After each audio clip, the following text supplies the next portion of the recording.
I'm sorry, my last video got paused in between, so we were not able to cover the rest of the topics. So we are going to cover in this one, starting with the next topic after does it the situationship hurt. So if you haven't watched the video, then you'll find the link within the description box. Please go and check it out. Then you can continue on this one.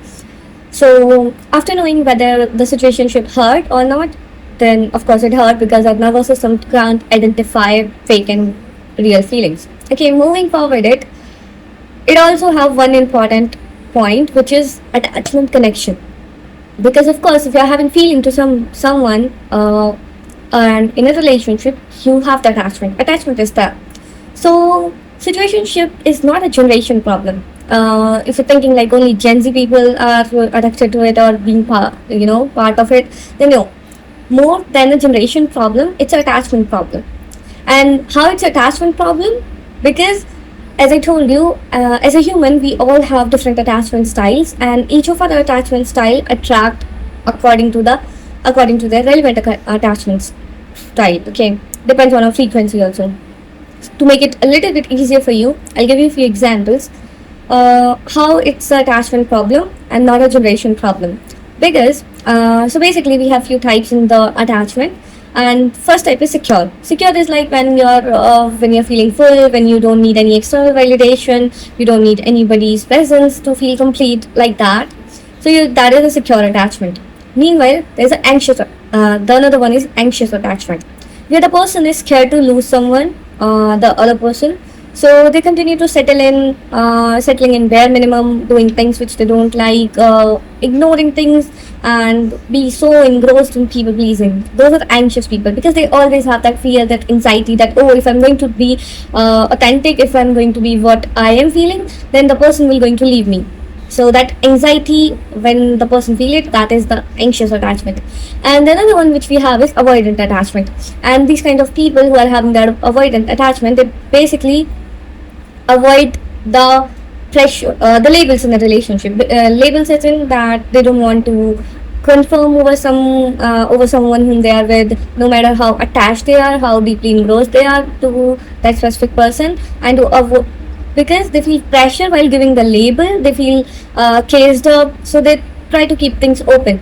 So basically, anxious and avoidant attachment type of person attract each other, and when these two styles find each other, it just works, because neither one of them have the secure focus or secure things to ask for the clarity of a relationship. And that's how our situationship actually works, right? The one person is not ready to give the commitment, meanwhile the other person is continuing it because they have the anxious attachment. So that's the basically cause of it.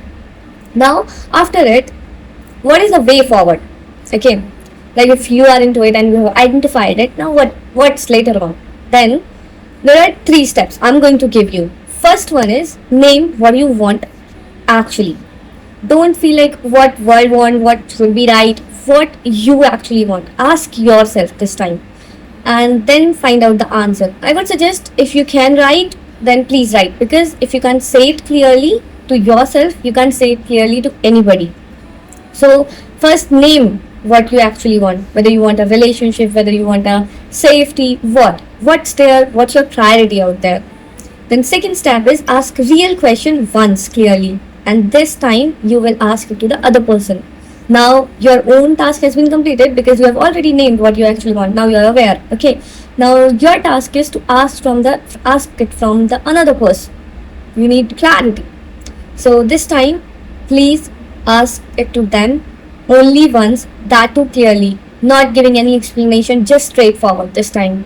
And in the response, if you get the answer, and even if you get the avoidant of an answer, that's totally complete.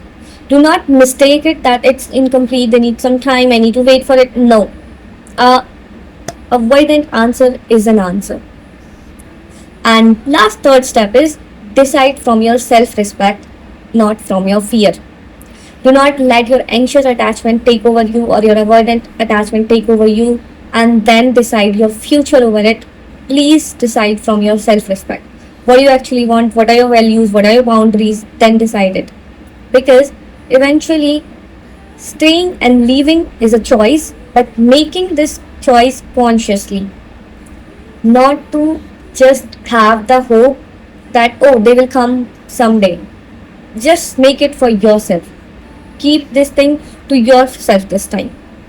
And this is how you are going to do it. I know it's pretty simple to say, but it will be hard. But yeah, it will not be this confusing, the confusion which you're feeling right now. So to get out of it, just take a hard move.